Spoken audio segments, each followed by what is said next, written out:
是赵少康。那么特别呢，今天是我们 TVBS 少康战警室的新年特别节目哈。今年初三，还是要给大家拜个年哈，祝大家蛇年行大运，一切顺利哈。那今天我们要专访苏启苏董事长，他是台北论坛基金会的董事长哈。那好，那么苏启兄哈，川普当选，那对全世界可能影响都大了哈。你认为他影响最大会是什么？非常大，它影响最大还不是世界，是国内，是美国自己国内，美国自己的国内。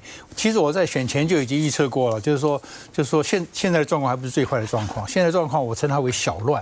哦，那大乱就他万一选输的话。哦，那就大乱，那就大乱了，那枪都掏出来了。那现在是小乱，小乱会从他内部乱起，只是我们现在还没有看到而已。啊，所以看到的是他对外的，实际上是两方面的。那川普的乱是来自于他就是我们讲说当家闹事。他现在在国内当家，他闹事，也闹事，然后全世界。美国都会闹，他也闹事，所以这个就变成很大。所以我现在看到的只是一点点，一开始初步而已了。将来我相信国内我们现在看美国研究中美关系或者台湾啊什么都不要用旧的思维来看了。你要真的，我觉得习近平有句话，台湾因为是习近平讲的，所以都没有人在讲。我认为非常对，就是说百年未见的变局。习近平有讲。习近平好几年讲了好几年了，讲了好，在大陆都经常在讲。他的百年未见变是指什么？是那个时候川普是因为川普还是没有？整个世界，整个世界就会变。等一下有空我再细部跟你分析一下。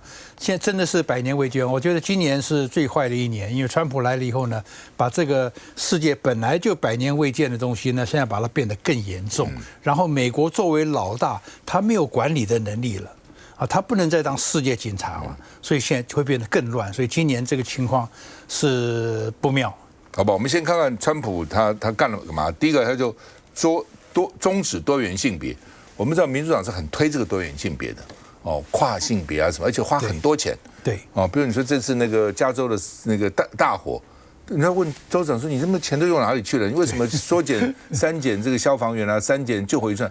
他说都花在那个多元性别了，对啊，要推广啊等等一堆哈。没错。那另外呢，他有推出巴黎气候协定也退出 WHO 那这些国际组织都退了以后怎样？中国力量会进去吗？会更加强吗？这些东西还会层出不穷，列不完的。我们要弄的话，一个手指头，两个手指头，就是他基本上国际的，他不太相信国际的组织，他不相信，他就是说，他说美国花那么多钱，表决都输人家。我们在台湾真的我也觉得蛮可惜的，因为我们大部分的人好像日子过得很好就没有注意到外面这些变局。实际上，我们这些注意的人都觉得这个风早就吹来了。我已经讲了，是写文章都写到我都不想写了。就是川普这次上来我们要把它看成是有点像毛泽东当年在共产党把大陆整个拿下来那样，他是有思想武装的。他不是普通的选举，他是有思想武装的。他思想他要整个颠覆美国然后把过去的价值观，不管是你文化上的价值观，还有移民上的价值观，还有甚至于这个政治、经济、教育、大学的改革，他全部一整套这些东西。你刚讲移民，第一个他在南部宣布紧急状况，可以派军队去。对以前军队是不能随便出动，他现在可以了。他上次是要盖墙嘛。这是这个什么 APP 也取消了，然后呢，移民要遣送回去，先从犯罪的开始。另外呢，以前是到美国生孩子，那个孩子就是美国公民，对，他把这个也取消了。对呀，对呀。那很多妇女就是怀孕就去嘛，然后演示一下，因为开始也看不出来，然后待个几个月在那边生产了。他说这个不行。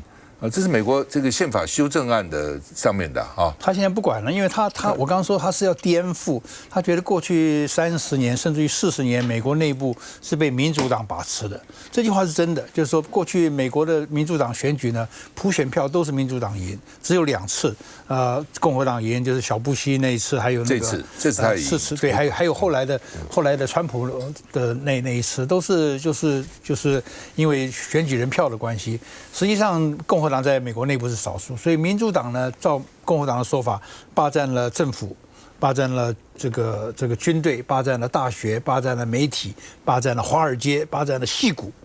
所以整个美国是被他们占据。所以美国人认为说，共和党认为说，这次假如不选赢的话，他们就整个就未来就回不来了。所以共和党这次是把气集中在一起来冲这次选举。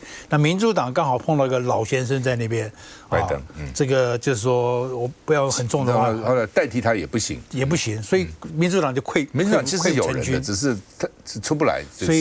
所以那个共和党就有点像当年的共产党一样，他上台之后，他可以翻天覆地的搞，然后他要从美国内部搞起，然后也把国际上也弄得很乱。对，国际已经看出来 WHO， 然后呢，这个世卫还有那个巴黎气候协定，他通通要撤出哦。那大陆外交部说呢，要加强沟通对话，因为他们派了韩正，韩正算是比较高了哈。比王毅高嘛所以他是邀请习近平没去，但是韩正去了也跟副总统通了话，至少到现在为止也见了面了，跟很多大官也见了面了啊。那川习在川普就职的前3天通了话那到底他们关系会转变吗？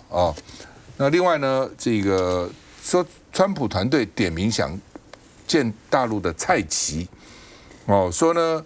蔡奇将来可能是习近平的接班人，有可能吗？接班人没有人知道，但是蔡奇跟那个习近平很亲密就是了。他现在直接在他办公厅当主任，然后很多事情是都要经过他的，他影响力很大。而蔡奇刚好跟台湾也来过，他的夫人也来过台湾很多次。所以他对台湾相当了解。这个人将来是台湾要观察的一个对象。所以他的权力比韩正可能大然后比王毅也大那像你讲的，他现在是中央办公厅主任所以换句话说，很多事情可能要到办公厅，要经过他了，要经过他他是内圈。那美国很多人都想见他，见得到吗？不太可能。美国大陆这些7个政治局委员，包括他在内，都不碰外国人的。都不碰外国人，所以美国人抱怨很多。他就职第1天说要做8件事，第一就是要打电话给习近平那大陆认为他开始比较软，以后会硬。他对而且川普不太相信美中，相信川习关系，他要建立个人关系，比如说川普跟普丁的关系，川普跟金小胖的关系，他都是个人那你认为他们将来会怎样？这次我想国内很多还有国际上也是这样子，就喜欢用传统的思维来看，所以我一直在讲，我们这次不要用传统思维来看。传统思维是怎样？那应该用什么思维？传统思维就是我们会从这个他的布局，他的人事布局来看，然后这个国务卿谁，这个国防部谁，这样的来看，来推测他的政策。现在不是川普我们首先要了解一点，就是他是一个独裁者。美国人甚至有说他就是凯撒那种人，他就是独裁者。为什么呢？他现在他经过2次的暗杀，然后没事，然后经过上帝救了他，认为上帝救了他，给他使命感，然后判刑判了40年，重罪犯也没事。然后现在行政部门他完全掌握，共和党他完全掌握，以前不服他的人现在全部臣服。然后这个立法部门。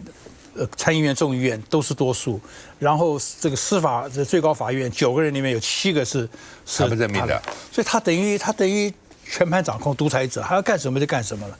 所以你看他这次人事布局呢，这个媒体上常常讲说这些不用怕，这个也是反中的这个是反中鹰派那个谁，这些都不重要。对不起，照我看，对台湾最关键的 China 来说的话，习近平认为 China 是我自己搞，所以我根本不需要你的这个国务卿国安顾问。川普认为他自己搞了。我认为这2个角色在未来跟以前不能相比。还有一个可以指标，就是说他在任命的第一批人就是这2个人。然后这2个人呢是我认为什么呢？因为他认为这2个人将来这2块我自己做。尤其是大国这个 Mario 你去替我管拉丁美洲好了，欧洲那边你混一混其他地方出差的你去跑一跑。但是对不起，大国这个普丁还有这个习近平还有这些重要的热点我自己来做。那所以这些都不重要了，反而那个现在还有一个值得观察，就是他现在派出来的这些内阁的阁员基本上都小到30岁。小他30岁。那副总统也比他小很多，副总统小他30岁，很多是他儿子推荐的嘛。那所以像刚刚讲 Mario 国务卿，那是50岁上下而已。那么反而60岁左右的是那些搞经贸的，所以搞经贸的是老臣，是有经验的人，不管是财政部长啦，这个谈判代表啦，还有那个商务部长啊，都是60岁，其他都是50多岁，所以这些人是他的打手，听我的话的人，这是他这样的，所以换句话说，他就是独裁者，他自信心非常强。尤其对他这个经过上次第一次选举，还可以说他都搞不太清楚华盛顿的这个所谓政坛里面的事，用的人很多也不是他的人，没错。这次看起来这次他比任何人都有经验。而且奇怪了，我看了那个外国的媒体报道，这次他比以前有信心，甚至比以前激进，但是对美国人来讲，接受他的人比以前多，为什么？因为我觉得根本的原因是民主党不争气了。民主党这次实在是这选战也打得不好，他的论述也不好，各方面都不好，经济也没搞好，经济也没搞好。然后原来支持民主党的这个拉丁美洲裔，还有黑人，很多拉丁美洲男人、黑人男人，很多都支持川普了，所以共和党没搞好，这是最大的原因。好吧，那么他跟习近平通电话，习近平再强调台湾问题要慎重处理。川普说跟大陆合作促进和平安全，反正你只要跟大陆里面，他都说台湾问题是我这个台湾的是我什么核心利益的核心利益啊，要重视啊，要注意啊，不要跨越红线来的。那将来会怎样？将来这个讲到重点了哈。那个我觉得现在台湾跟大陆，就我自己的那个，我最希望看到的是两岸谈判。我的书里面也这样写，但是现在就是不谈了。我已经讲了10年了哈。但是现在两岸不可能谈得起来了，民进党现在是纹风不动，然后大陆也对台湾民进党完全不信任，所以完全不可能。所以现在要让两岸唯一不打仗的方法呢，就是美中谈判。那美中谈判这个事，我认为是可能性还蛮高的，蛮高。尤其川普现在他的表态，他这次的表态不错，他前面只要被碰到 China 的问题，你没看到吗？他讲的话都有保留。他都没有像拜登那样讲得很死，讲得斩钉截铁，都是保留。我派兵，他说我不谈这个问题，有点不谈问题。哎，你也知道的，我以后还要跟他谈判。我跟他是好朋友，我们还会谈判的。他心里面想好，就是说你是最大的嘛，除了我之外你最大嘛，所以我的 ego 也那么大，我一定要跟你这样子把你搞定了，我才能够凸显我是伟人。他是这样的一个想法。好，那么除了这个以外呢，这个中国大陆的官媒了哈，所以5个重点啊。第一个呢是这个通话3天以后就任了川普哈，然后呢彼此都认为对方很伟大啊，然后希望赶快见面啊，然后呢这个习近平的红线啊，川普知道了啊，然后呢中美要联手解决全世界所有的问题啊，所以呢大陆媒体认为说还不错哦。另外呢，川普一直认为美国优先嘛，所以外交专家也说，台湾恐怕对台积电太有信心了，就有台积电，台湾就受到保护了，美国就因为台积电会保护台湾了，是这样吗？这是台湾的一个误解了。我觉得台湾哈，真的这几年有点像在梦游一样了。我们就是民进党执政很差，然后呢，他就让老百姓有一种虚无的安全感。然后把台积电塑造成一个护国神山，就是这样的一个做法之一啦。实际上，台积电这么重要，它不一定会确保美国一定会来救我们，但是它会让大陆更有吸引力把台湾拿下来。所以它是两面的，它不是只有一面的。可是民进党他的宣传只强调这一面，让台湾觉得只要台积电在就只要台积电股市这样好。就那个是完全是所以让我们台湾没有任何心理准备。现在台湾跟大陆也不能打也不能谈，就只能够随便大国来摆布。拖也拖不下去了。我认为拖不了多久。休息了再回来。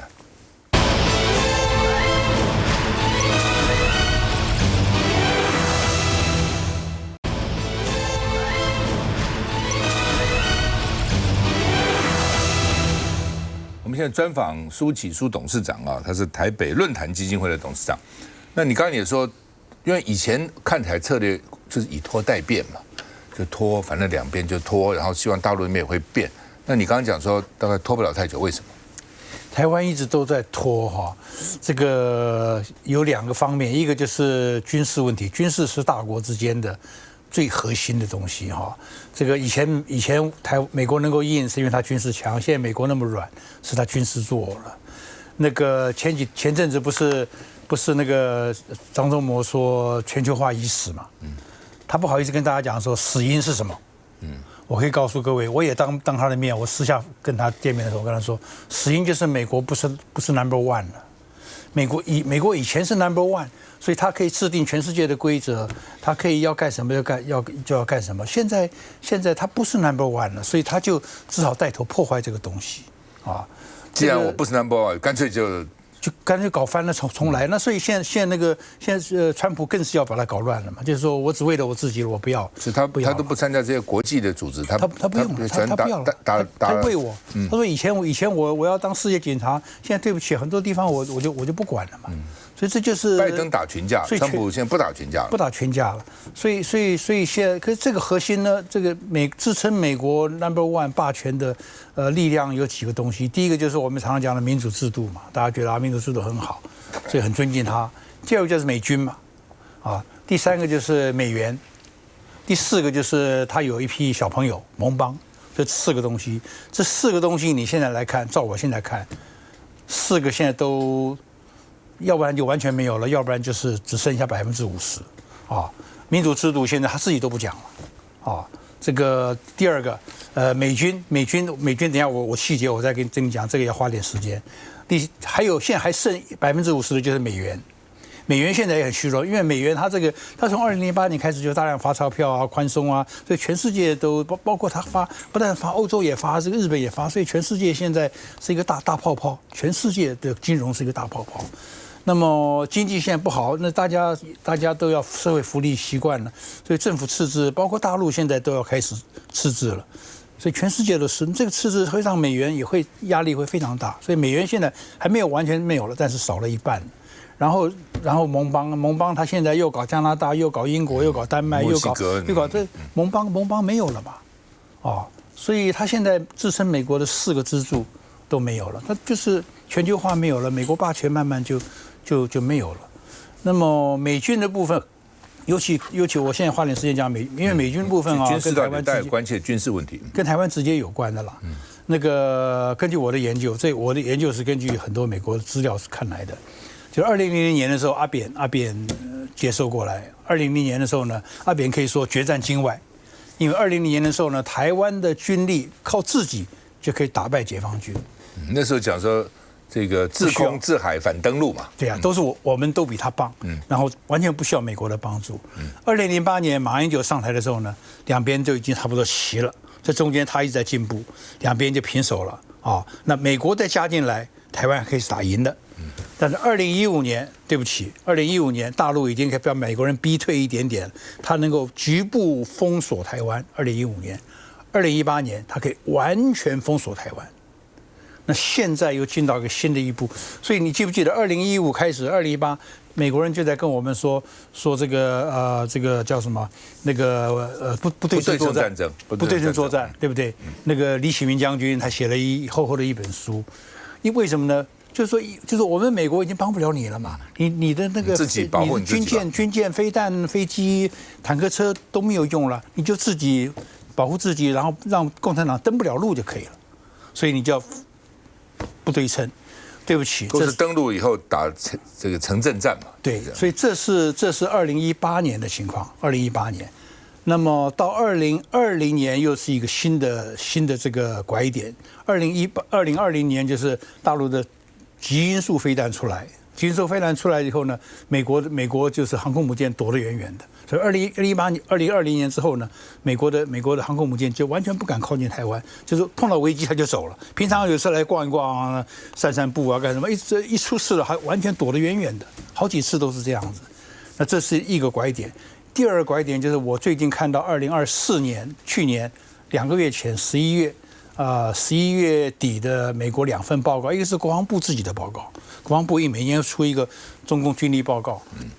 第二个就是美国国会有一个特色的一个委员会，这个委员会呢每年年底找几百个人哦，这个200-300个人吧，专家，然后最后年底的时候出一份报告，也是分析大陆的这个东西。这2份报告一模一样，出现一个我没看过的东西。去年年底，我认为中共台海关系、台湾的安全，还有美国军力已经到了一个新的点。这个点是什么呢？就是这2本书说。大陆现在的激光，他们叫激光，我们叫镭射枪。镭射枪是唯一可以这个非常快嘛，很强的电力，它可以你是飞弹再快，我都可以把你打下来。那大陆现在激光已经发展到一个程度了，镭射枪可以把美国的这个卫星它没有说打下来，可以把它中断、disrupt 或者是 paralyze 瘫痪。那这个表示什么东西呢？这表示美国的我们专业术语叫 C4ISR， 就是指挥、通讯、指挥、管制、通信、资讯，还有情报、监察、这个侦测，就是换句话说，你的大脑了，还有你的神经系统。那大陆现在在2024年，根据美国这样的说法，已经可以把你 C4ISR 完全瘫痪或者中断。那换句话说，美国就聋了、瞎了。那美国在西太平洋要来救台湾的话，很抱歉，它飞机也不能用，因为找不到目标，你看不见。那你军舰也是一样，飞机也是一样，都看不见，听不到聋了。那台湾这边也没有卫星呢，那台湾这边大陆就用电子战就够了。大陆的电子机，2023年还是2022年就已经开始混在那些轰炸机、战斗机里面往台湾这边飞了。所以军事问题，我觉得已经到了一个关键点，就是说，美国现在他自己都没办法。他没有办法来打这个仗，所以我认为大陆现在就再往前推的话，再过2-3年，他就可以不战而屈人之兵，那不是屈台湾这边，是屈美国人这边。那时候台湾怎么办呢？就台湾当然就没办法了，美国的绝对保护不了你了。所以这就是很简单的道理哈。你看这个发展，你就知道为什么。因为这2天不是那个拜登政府的人要下台了嘛，他的那个国安顾问啊。这个苏利文啊，他就接受访问，他就说，人家就问他说：“哎，你什么时候你什么时候会觉得晚上睡不着觉啊？”这个他说上次裴洛西那次就睡不着觉嘛，他就说那次嘛，他就举那次2022年的8月，他说那次让我睡不着觉。另外一次就是2023年2月那个气球的那个事情。那这2个事情都跟大陆有关呐。为什么这2个事情其实他都事先会知道的？气球也没什么了不起，他为什么睡不着觉呢？他就怕这2个事情不小心引爆美中之间的冲突。那他为什么那么怕呢？因为冲突起来，他知道美国占不了便宜。美国一占不了便宜以后呢，整个西太平洋的军力平衡，这个美国的地位就马上会急速下降。所以他当然就睡不着觉了。所以这就是说，所以我台湾我有时候看到一些这个名嘴啦，甚至于教授，甚至于什么说大陆是纸老虎啦。说美国人说大陆力不从心呐，说美国人一定会来救我们呐。还有一位先生呐，不好意思讲他的名字，他说美国现在的军力可以同时打败中国和俄国。我心里想，拜托你看看这些报告嘛，所以现在在台湾就是说我们要知道这现在就是我刚说100年未有的变局，这是100年未有的变局啊。可是我们都不知道啊。我们觉得日子过得很好，其实我们现在变成我们也真的台湾就是也不能打也不能谈，你怎么去打？我们登陆都没有用了。坦白说，我现在把那些不对称作战的那些都弄来，有什么用？他那个东把你的眼睛、耳朵全部打瞎、打聋，我们这个武器都没有用了。所以这就是我们的领导人啊，他们是。你觉得台湾领导人该做什么呢？台湾领导人他要听我们讲的这些话，他下面的人也帮他看这些资料，这没什么，我现在哪有情报资料，我也没有我都是看研究这些东西嘛，你就研究这些，这都是公开资料嘛，公开资料看了以后，下面的人要跟他警告嘛，跟他警告说，所以这个与军力对比，你到这样子的，你还要盯到这个程度，你还要一天到晚跟大陆扮鬼脸啊、冲啊什么等等，对不对？所以我觉得这个就是上面的人他的自己没有眼光，然后下面的幕僚也偷懒。我可能民进党人认为是说，我就算对你软，将来你还是要吃掉我啊，那我怎么办呢？不是，现在这不是吃掉不吃掉的问题。我一直认为这也是国民党还有包括我在内，我们跟民进党非常不一样的。我们认为两岸关系是可以处理的，人是可以相处的。大陆也不急着要处理台湾，所以台湾只有因为你越毒，它才会越痛嘛。台湾假如没有像他这样子，民进党这样子毒一直毒下去，冲下去，大陆不会急着捅嘛。他有很多事，真的有很多事要忙啊，他可以摆着嘛。你就让他，你就不要给他这个借口嘛。可是民进党这些人就认为，好像只有两条路，我不是斗，就是投降。对不起，斗和投降中间还有很多的空间嘛。可是民进党人就看不到这一点，或是看到为了他的自己的意识形态跟他的政治利益，他也不承认嘛。就是看不到，所以才会有这些意识形态。休息一下再回来。